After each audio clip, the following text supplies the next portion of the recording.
हाँ जी, सारा बहन राम राम। मैं आपके साथ राजेंद्र प्रसाद बबलू खोकर। देखो, एग्जाम में यूपीएससी में करंट के बारे में क्वेश्चन आता है तो लगभग द हिंदू, पीआईबी या इंडियन एक्सप्रेस के आधार पे मैं चाहता हूं कि हर रोज मैं कुछ ना कुछ करंट में लेके आऊं जो कम से कम यूपीएससी के एग्जाम को टच करता हुआ रहे। तो सबसे पहले अगर हम करंट की न्यूज देखते हैं तो कल की करंट की न्यूज यही है, मतलब आज ये करंट जो आज न्यूज़पेपर में है, जब ये कल हो चुका है तो 37वां स्थापना दिवस है, मतलब 37वां स्थापना दिवस था किसका? ब्यूरो ऑफ सिविल एविएशन का। अब क्वेश्चन ये कि ब्यूरो ऑफ सिविल एविएशन का 37वां स्थापना दिवस है तो इससे क्या क्वेश्चन आएगा?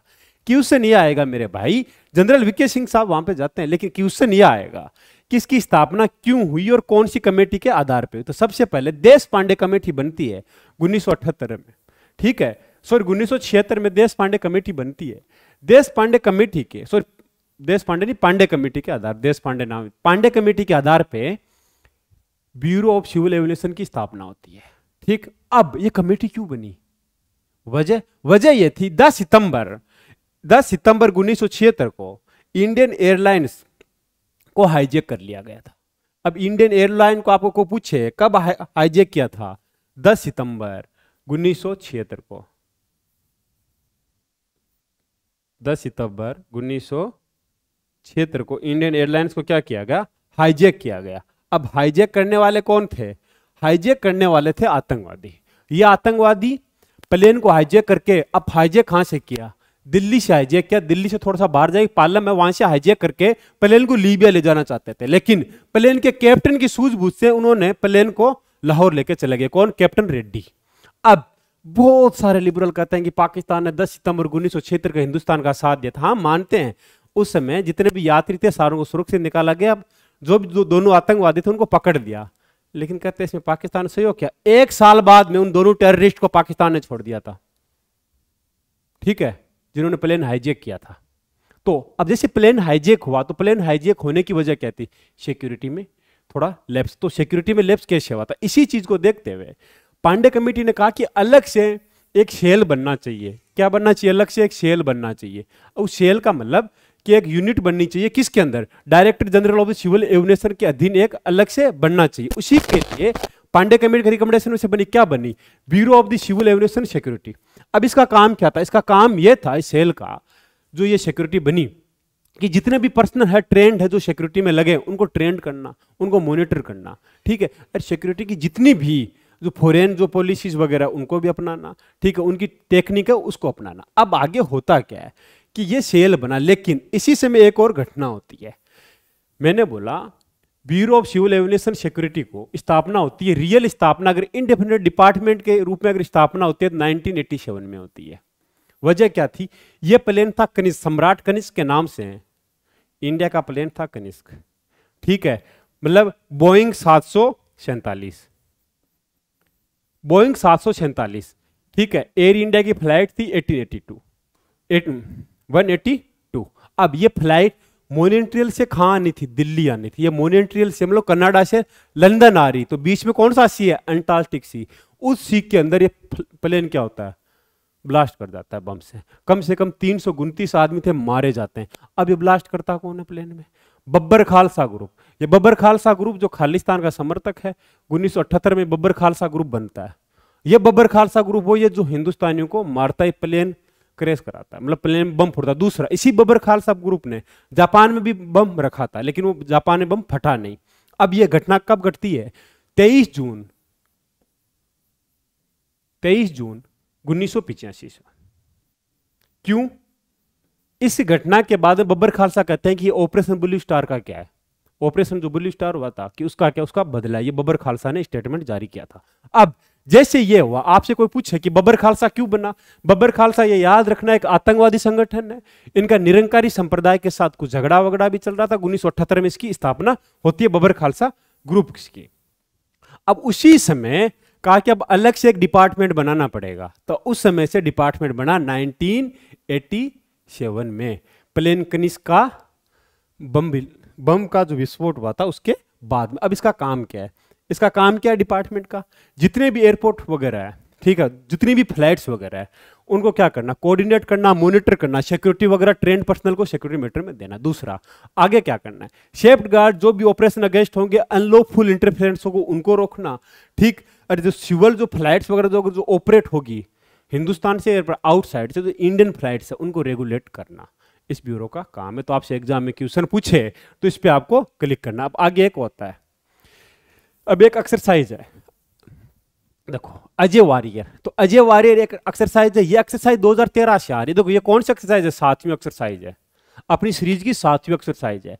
ये 2 साल में एक बार होती है। तो पहली एक्सरसाइज कब आई थी, 2013 में आई थी।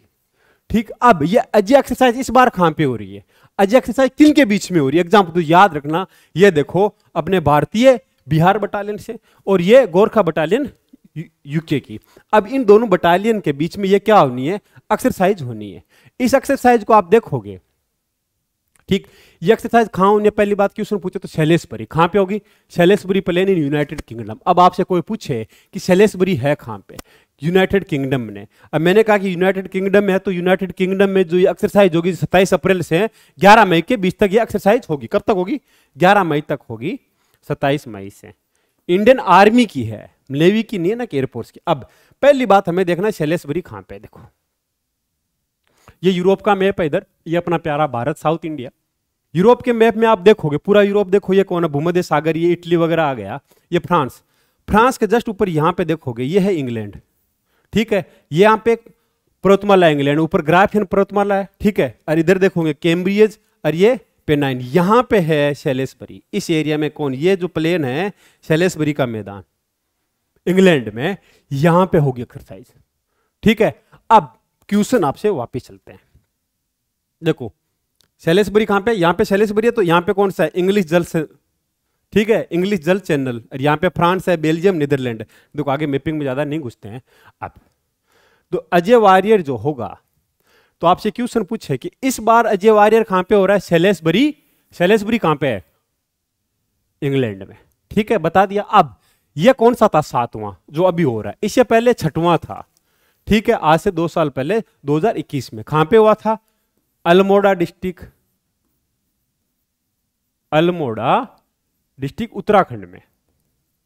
ठीक, अब आपसे पूछे कि कहां हुआ, अल्मोड़ा डिस्ट्रिक्ट उत्तराखंड में। अब मैं बता चुका बिहार रेजिमेंट, ठीक है, गोरखा राइफल तो होगी ब्रिटेन की तरफ से, और बिहार रेजिमेंट होगी हिंदुस्तान की वजह से। अब ये जो एक्सरसाइज होगी, देखो यहां पे एक्सरसाइज में आप देखो ये दोनों अपने इंडियन आर्मी के जवान और यूके के जवान। अब इस एक्सरसाइज में ये होगा कि जो नॉलेज हमें है हम उनके साथ साझा करेंगे, और जो नॉलेज उनके साथ है वो नॉलेज साझा करेंगे, यहाँ पर एक्सरसाइज करेंगे। दूसरा, एक पॉजिटिव माहौल बनाने की कोशिश भी है। तीसरा, आपसे पूछे यूनाइटेड नेशन का मैंडेट है, जो अगर शहरी अगर अर्बन एरिया पे, सेमी अर्बन एरिया, उन अर्बन एरिया में इन्वायरमेंट के तहत जो भी अगर डेवलपमेंट करना है उनके ऊपर भी ये एक्सरसाइज उसके तहत होगी। अब आपसे पूछे तो ये कौन सी एक्सरसाइज है, 7वें नंबर की। पहली एक्सरसाइज आपसे पूछे तो कब हुई थी, 2013 में। और ये हर साल होती है, नहीं, ये कब होती है, 2 साल में एक बार। तो दूसरी कब, 2015, तीसरी कब, 2017। ठीक है, तो आप ऐसे करके इसको देख सकते हैं। अब आगे चलते हैं। जब मैंने बोला कि ब्रिटेन के साथ हमारी एक एक्सरसाइज नहीं होती, एक दूसरी एक्सरसाइज और होती है। देखो ये कौन थी, अजय, ठीक है, अजय वारियर। अब एक होती है कोंकण, कोंकण एक्सरसाइज। अब ये कोंकण एक्सरसाइज क्या होती है, हर साल, मतलब हर साल होती है। कब होती है, हर साल, प्रत्येक साल कोंकण एक्सरसाइज होती है। जबकि अजय वारियर का कितना होता है, साल में दो साल से एक बार होती है। अब आपसे पूछे कोंकण एक्सरसाइज कब आई थी, तो बताना 2004 से होती है। जबकि अजय वारियर कब होती है, 2013 से होती है। कोंकण एक्सरसाइज में इंडियन नेवी और जो यूके की नेवी है उनके बीच में एक्सरसाइज होती है। ठीक, अब जो इस बार इंडियन नेवी का जो कोंकण एक्सरसाइज हुई थी, इस बार इंडियन नेवी का कौन सा गया था, INS त्रिशूल गया था। ठीक है, तो पिछली बार जो एक्सरसाइज हुई थी, इस बार कहां पे हुई एक्सरसाइज, कोंकण तट पर ही हुई है। एक्सरसाइज का नाम भी कोंकण है, और हुई भी कहां पे, हिंदुस्तान में, कोंकण तट पे हुई है। अब पिछली कहां पे हुई थी, पिछली हुई थी इंग्लिश चैनल पर। कहां पे, यूके के इंग्लिश चैनल पे। अब आपको ये जानना होगा कि कोंकण तट और इंग्लिश चैनल कहां है। देखो इंग्लिश चैनल मैंने अभी बताया, देखो यहां पे है डोवर जल संधि। कौन सी है, डोवर जल संधि। डोवर जल संधि मतलब बेल्जियम और नीदरलैंड, इधर फ्रांस है तो यहाँ पे इंग्लिश चैनल। तो इसी इंग्लिश चैनल पे पिछले साल हुई, तेरे इस साल कहाँ पे हुई है? कोंकण तट पे। तो कोंकण तट गोवा से लगा के और जो महाराष्ट्र सॉरी गुजरात में खंबार तक की खाड़ी का एरिया को कोंकण तट बोला जाता है। उसके नीचे तक के एरिया को क्या बोला जाता है? मालाबार तट। ये इधर आप देखोगे कोरोमंडल तट। तो एक्सरसाइज कहाँ पे हुई है? कोंकण तट पे हुई है। पिछली कहाँ पे थी? इंग्लिश चैनल के ऊपर थी। कौन सी? कोंकण तट एक्सरसाइज। ये इंडियन नेवी के बीच में होती है। अब इस बार कौन आईएनएस कौन सा है? आईएनएस त्रिशूल। तो पिछली साल कौन था? आईएनएस दाबर। ठीक है, ठीक है, ताबर, सॉरी। ठीक, आपसे कोई पूछे कौन सा? आईएनएस ताबर। क्या क्या लिया? पार्टिसिपेट लिया। जबकि इस साल आईएनएस त्रिशूल पार्टिसिपेट कर रहा है। किसमें? कोंकण एक्सरसाइज में 2004 से हर साल। और अब एक और एक्सरसाइज हुई हो रही है। कौन से? इंद्रधनुष एक्सरसाइज। यह भी कहां हुई थी? 2011 में गाजियाबाद में हिंडन एयरपोर्ट है, जो नेवी सॉरी एयर आर्मी का बेस है एयरफोर्स का, वहां पे हुई थी। इंद्रधनुष पूछे तो आप इसका जवाब दे देना। अब उसकी थीम भी याद रखना, best defence and force protection. इसके बारे में वीडियो देखोगे, ठीक है, यूट्यूब पे जाके। अब एक और न्यूज, ये न्यूज थोड़ी ज्यादा इंपॉर्टेंट है। इस न्यूज में आप देखोगे, ये अपने माननीय होम मिनिस्टर और कोऑपरेटिव सोसाइटी के मंत्री अमित शाह जी, अब जो ये इन्हें मालाएं पहना रहे हैं ये, ठीक है, तो एक संगठन है DNLA, DPSC। अब ये है क्या? देखो DNLA का मतलब है दिमसा नेशनल लिबरेशन आर्मी। अब दिमसा क्या है? देखो दिमसा इंडो तिब्बतियन तिब्बतियन और बर्मियन लैंग्वेज बोलने वाला एक समूह है। इन लोगों का मानना है कि 1300 से 1650 तक, देखो इन लोगों का मानना है, देखो मैं वापस थोड़ा बैग वापस आएंगे इस पे। इन लोगों का मानना है, किनका? दिमसो लोगों का था कि 1300 से 1600 ईस्वी के बीच में इन लोगों का यहां राज था, इस एरिया में, ठीक है। और इनकी कैपिटल थी दीमापुर। अब इनका मानना है कि हमको अलग से स्टेटहुड चाहिए, मतलब अलग से राज्य चाहिए। देखो दिमसो ये वाला एरिया। अब आप देखोगे, एक और चीज बताता हूं, देखो आप एग्जाम में कभी जाओगे तो इन्होंने क्या किया कि हथियार उठा लिए वापस। अब वापस 2019 में इन्होंने हथियार उठाए। किन्होंने? दिमसो लिबरेशन आर्मी बनी। कौन सी? दिमसो नेशनल लिबरेशन आर्मी बनी। इन्होंने हथियार उठाए कब? 2019 में। और इन्होंने टेररिस्ट एक्टिविटी शुरू कर दी, ठीक है। कहां पे? असम में। अब कहां शुरू किया? अब हुआ क्या कि असम में शुरू किया, लेकिन भारत सरकार ने इनसे हथियार इनसे सरेंडर करवा के इनकी मांगों को जानने की कोशिश की, इनकी मांगों को वाजिब जाना भी और दिया भी। अब इसी के साथ एग्रीमेंट हुआ है असम गवर्नमेंट में, भारत सरकार में और दिमसा नेशनल लिबरेशन आर्मी के बीच में। और ये अमित शाह जी के नेतृत्व में ये हुआ। इसके अंदर ये हुआ है कि 500 करोड़ रुपए इनको दिए जाएंगे, ठीक। और जो मेन स्ट्रीम डेवलपमेंट है, ठीक है, उसके अंदर दिमसा पीपुल्स को लाया जाएगा, ठीक है। और 2024 तक भारत सरकार का टारगेट है कि नॉर्थ ईस्ट से कंप्लीट, जो असम का लाट था, जो ग्रुप एकदम उग्रवादी ग्रुप था, जो खत्म है, 2024 तक टारगेट है कि खत्म करना है। अब होता क्या, आपसे एग्जाम से क्वेश्चन पूछा, दिमसा लिबरेशन आर्मी कब बनी? 2019 में बनी। अब खत्म कब होगी? इसी साल खत्म कर दिया, फरवरी के अंदर। अब आपसे क्वेश्चन पूछे कि दिमसा है कहां पे, तो आपको बता देना है दिमसो, देखो यहां पे, यह है कछार, ठीक है। कछार के जस्ट नीचे वाला एरिया ये रहा, ठीक है। कार्बी आंगलोंग डिस्ट्रिक्ट, कछार भी बोलते हैं इसको, कछार या कार्बी आंगलोंग। अब कार्बी आंगलोंग ये रहा, बोडोलैंड ये रहा। अब एक क्वेश्चन आता है, आर्टिकल 244 का 2, आर्टिकल 244 का 2 कहता है कि 6 शेड्यूल होनी चाहिए। 6 शेड्यूल के तहत क्या होगा? यह देखो 6 शेड्यूल के पैरा नंबर 20, पैरा नंबर 20 के अंदर छठवीं अनुसूची है, छठवीं अनुसूची में पैरा 20, पैरा 20 के अंदर 4 राज्यों के लिए अलग से ऑटोनोमस डिस्ट्रिक्ट काउंसिलिंग्स है। जैसे आप सबसे पहले लिखोगे असम, असम, तो असम के लिए कौन कौन से है? बोडोलैंड, ठीक है, कार्बी आंगलोंग, और ये दिमसा दिखा है ना, इसको दिमसा भी बोलते हैं या फिर चाचर भी बोलते हैं। क्या बोलते हैं? चाचर हिल काउंसिलिंग, ठीक। अब मेघालय के लिए भी गारो खासी जयंतिया, तीसरा। त्रिपुरा के लिए त्रिपुरा डिस्ट्रिक्ट वाला। आगे इधर आप आओगे मिजोरम में, मिजोरम में आप देखोगे चकमा, लाई और मारा। ये क्या है? ऑटोनोमस डिस्ट्रिक्ट हिल काउंसलिंग्स है। कौन से आर्टिकल में, आपको जाके देखना है। आर्टिकल 244 का 2 बोलता है, इसके तहत अनुसूची 6 है, ठीक है। 6 शेड्यूल में ये बोला गया। पैरा कौन है इसमें टोटल, अगर इस अनुसूची को शुरुआत करते हैं, अनुसूची में पैरा 1 से लगा के पैरा 21 तक है, उसी में पैरा 20 बात करता है अब जो ये दिमसा लोग हैं, ये किस में आ रहे हैं? ऑटोनॉमस हिल काउंसलिंग में आ रहे हैं ये लोग। अब ये कह रहे हैं कि हमको अलग से क्या चाहिए, अलग से राज्य चाहिए। अब अलग से राज्य की स्टेटहुड की डिमांड क्यों कर रहे हैं? ये कह रहे हैं कि हमारी लैंग्वेज एक है, तिब्बतियन बर्मियन लैंग्वेज है, ठीक है। इन्होंने अपना आर्मी भी बना ली, ठीक है। अब उसको खत्म कर दिया है भारत सरकार। इनका ये मानना है कि हम लोगों के लिए अलग से स्टेटहुड की इन्होंने सबसे पहले डिमांड रखी, मतलब स्टेटहुड की 1960 में। इसी को लेकर इन्होंने एक दिमसा नेशनल सिक्योरिटी फोर्स भी बनाया था, लेकिन ये 1991 के आसपास बनता है, ठीक है। 1995 में क्या करते हैं, भारत सरकार इसको खत्म कर देते हैं, लेकिन अभी 2019 में वापस मुद्दा उठा, लेकिन अब 2023 में ये भी खत्म कर दिया गया। अब ये हुआ क्या, आपसे कोई पूछे कि भारत सरकार माननीय अमित शाह जी के नेतृत्व में एग्रीमेंट में इन्होंने हथियार डाल दिया और मेन स्ट्रीम में ये आना चाहते हैं। अब ये एग्रीमेंट क्या क्या हुआ, एग्रीमेंट में सबसे ये हुआ कि जो ऑटोनॉमस हिल काउंसलिंग है, उत्तरी चाचर वाला या डिमसा वाला, जो असम के अंदर है, कार्बी लोंग के नीचे, उसके लिए क्या बनेगी, दिमसा वेलफेयर काउंसलिंग बनेगी। इस एग्रीमेंट ये वेलफेयर काउंसलिंग बनाएगा कौन, असम गवर्नमेंट बनाएगी। वो काम क्या करेगी, देखो ऑटोनॉमस से हिल काउंसलिंग डिस्ट्रिक्ट से पहले भी पावर मिली हुई है 6 शेड्यूल से, लेकिन अब इनके लिए काउंसलिंग बनेगी। उस काउंसलिंग से थोड़ा बहुत और पैसा मिले, वैसे भी 500 करोड़ रुपए मिलेंगे। इसके साथ साथ प्रोटेक्शन करेंगे, परजोर promote social culture and linguistic identity of the Dimasa. दूसरा, इनके जितना भी डेवलपमेंट का जो विकास होगा, जो जुरिडिक्शन होगा ऑटोनॉमस काउंसलिंग का, उसको भी इसके अंदर लाने की कोशिश की जाएगी और स्पीडी ट्रायल के रूप में काम होगा। दूसरा मुद्दा देखोगे, अपॉइंटमेंट क्या किया जाएगा, एक कमीशन अपॉइंटमेंट किया जाएगा। अब एक कमीशन अपॉइंटमेंट क्यों जाए, देखो ऑटोनॉमस हिल काउंसलिंग वगैरह जो भी है, जैसे मैंने बोला 3 3 6 6 7 8 है टोटल।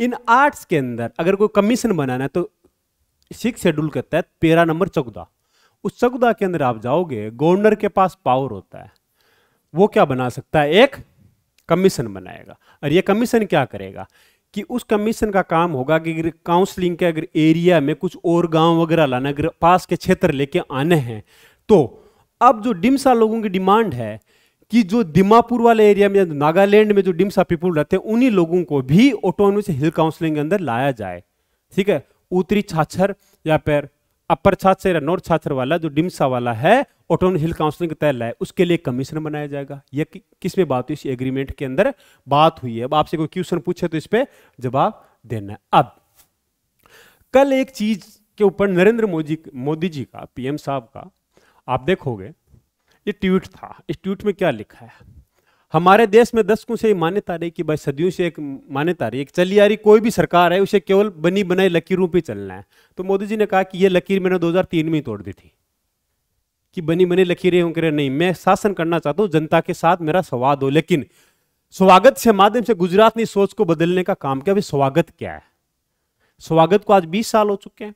2003 में जब आज प्राइम मिनिस्टर नरेंद्र मोदी माननीय, जब 2003 में गुजरात के सीएम थे, तब उन्होंने एक स्वागत लेके आए थे। तो स्वागत क्या है, स्वागत में ये है, तो स्वागत की फुल फॉर्म आप देखो, स्टेट वाइड अटेंशन और grievance of the application of technology. अब इसमें क्या होगा, जनता की अगर कोई भी शिकायत हो, पहले क्या था, पेपर पे लिख के दो, कागज कार्रवाई वगैरह सब खत्म करो, डायरेक्ट सीएम से संवाद होगा आपका।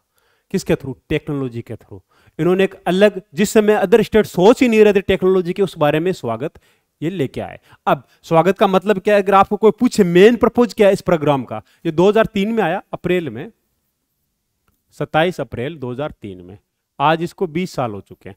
मेन अगर प्रपोज आप देखोगे क्या था, ब्रिज करना है, क्या ब्रिज बनाना है, किसके बीच में, जनता के बीच में और सरकार के। पहले आज भी देखो लोग कहते हैं सरकार हमारी सुनती ही नहीं है, तो सरकार और जनता के बीच में एक ब्रिज बनाने का काम किया। Bridge between of the citizen of the governance using technology solve day to day grievance in the quick and speed. देखो पहले क्या होता कि जल्दी से नहीं होता, कागज लिखो, वहां जाओ, सीएमओ जाओ, डीएम के पास जाओ, बहुत कानूनी कार्य।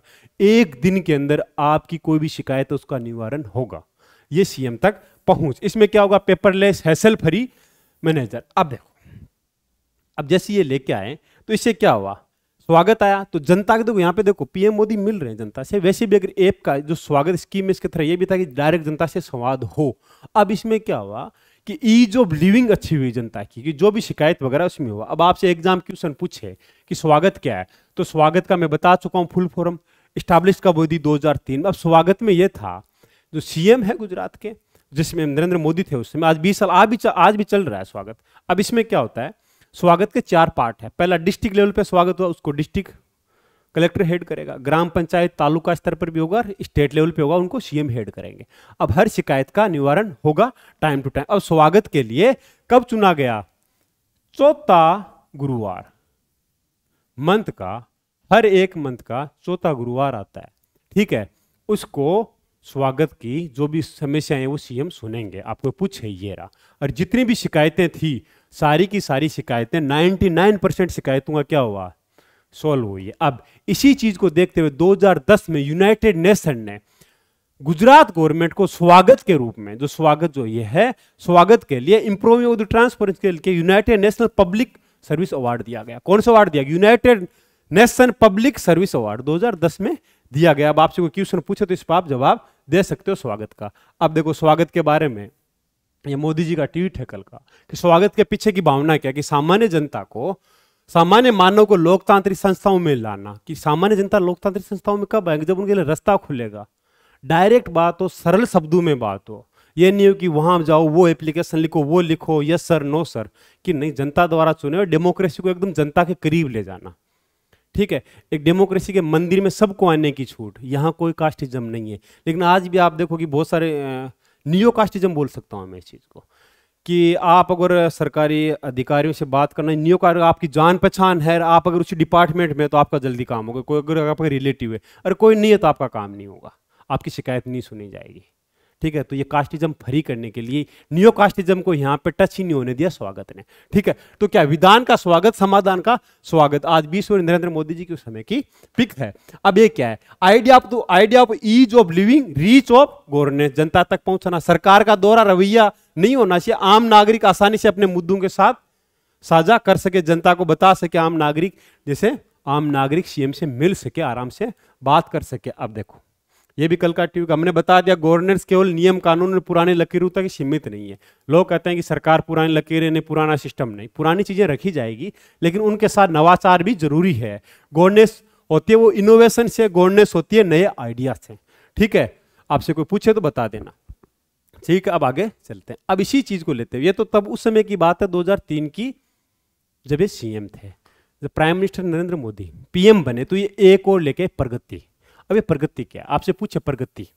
देखो कोई भी स्कीम आई, कोई कहता है कि स्कीम आई, स्कीम का इंप्लीमेंटेशन नहीं होता। हिंदुस्तान में यह दिखता है, एक दर्द है कि जो ब्यूरोक्रेट्स है वो 4-5 साल की बुक्स वगैरह पढ़ते हैं, आते हैं, फिर वो इंप्लीमेंट नहीं करना चाहते। उनका लगता है कि यूपीएससी वगैरह फिर कोई एग्जाम पीसीएस निकाल लिया तो मतलब वो गरीबी दूर करने के लिए अधिकतर का लगता है कि एग्जाम सेट हो गया, लाइफ सेट हो गई।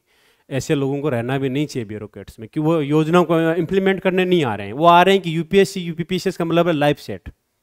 ये समाज सेवा है, देश सेवा है, इसके लिए आइए। अब देखो इसी चीज के लिए आता है प्रगति।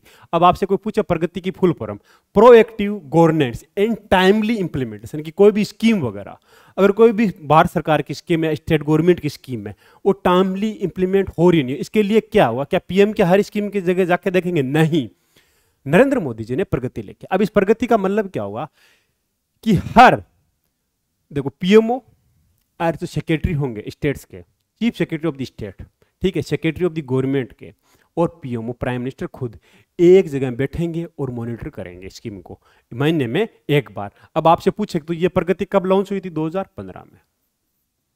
और मतलब क्या है, starting culture of the proactive governance and timely implementation के लिए ये हुई थी। अब इसके अंदर रियल टाइम प्रेजेंटेशन होगी। अब रियल टाइम मतलब सामने बैठेंगे, आपको डाटा देना होगा। जैसे देखो यहाँ पे पीएम बैठे हैं और ये chief secretary of the states है, ये बता रहे हैं कि इनको पूछा जा रहा है कितने तक हुए, हमें डाटा दिखाए। दूसरा, अगर कोई योजना है कि मान लो यहाँ पे बांध बनना, पुल बनना है, तो जियो स्टैटिक डाटा होता है, वो भी दिखाया जाता है कि मैप वगैरह की वहाँ पे काम चल रहा है नहीं चल रहा है, ठीक है। अब आपसे कोई पूछे ये किसके लिए आई थी, फ्लैगशिप स्कीम के लिए आई थी। अब आपसे कोई पूछा प्रगति क्या है, तो आप बता सकते हो प्रगति 2015 में आया, काम किया मल्टीपर्पज और मल्टी मॉडल प्लेटफॉर्म है। इसका एड्रेस कहाँ है, ये कॉमन आदमी की अगर कोई शिकायत वगैरह उनको भी सुना जाएगा। इसके साथ साथ जो भी स्कीम होगी, फ्लैगशिप गवर्नमेंट की स्कीम है या अपनी स्टेट की स्कीम्स है, उनके बारे में जानने की कोशिश होगी। अब इसके जानने के लिए 3 टेक्नोलॉजी यूज की जाएगी। 3 टेक्नोलॉजी कौन से? डिजिटल डाटा यूज किया जाएगा, डाटा वीडियो कॉन्फ्रेंस के सामने देखा जाएगा। दूसरा जियो स्पेटिकल टेक्नोलॉजी की, वहां पे जियो स्पेटिकल टेक्नोलॉजी से आप कैसे काम चल रहा है। अब आगे इसी चीज को हम कोऑपरेटिव फेडरलिज्म, यूपीएससी में 2018-19 में ऐसे आया था कोऑपरेटिव फेडरलिज्म, ठीक है।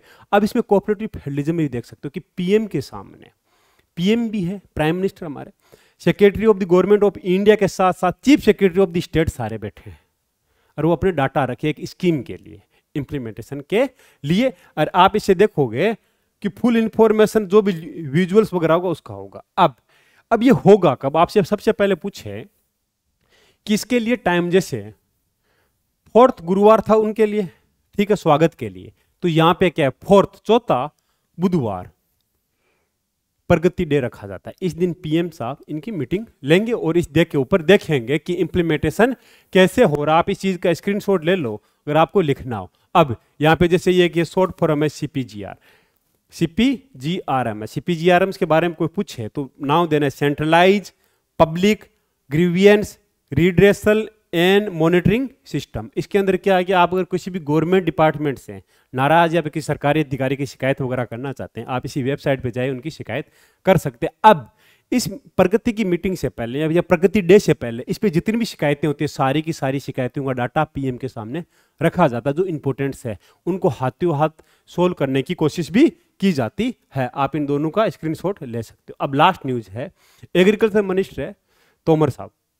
अब हुआ था कि समिट हुआ, यूनियन एग्रीकल्चर मिनिस्टर ने क्या किया, फार्म मशीनरी टेक्नोलॉजी समिट है, इसका इनोग्रेशन किया। अब ये क्या तोमर साहब ने बोला कि स्मॉल फार्मर्स को जल्द से जल्द टेक्नोलॉजी के बारे में जानना चाहिए। आज भी हमारे स्मॉल फार्म टेक्नोलॉजी नहीं जान, लेकिन यहाँ पे एग्जाम में क्या क्वेश्चन आ सकते, थोड़ा फैक्चुअल है, देखो आप कहीं भी यूज कर सकते हो। ये कॉन्फ्रेंस, ये जो समिट है कौन कराते हैं, confederation of the Indian industry. दूसरा ट्रैक्टर एंड मैकेनाइजेशन एसोसिएशन, ठीक है। अब जो ट्रैक्टर जितने भी बना रहे हैं उनका एक एसोसिएशन है। क्या ये गवर्नमेंट है?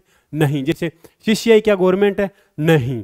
ये क्या नॉन गवर्नमेंट, और कब बनाता है? ये है CCI की बिल्डिंग और ये बनी थी 1895 में, ठीक है। हेडक्वार्टर इनका है दिल्ली। अब ये क्यों बना? क्या गवर्नमेंट नहीं बना सकते हो? हाँ बना सकते हैं। फंडामेंटल राइट 19 का C के तहत है कि आप कोई भी संघ बना सकते हो। इसी के साथ न्यूज खत्म। जय हिंद, जय भारत।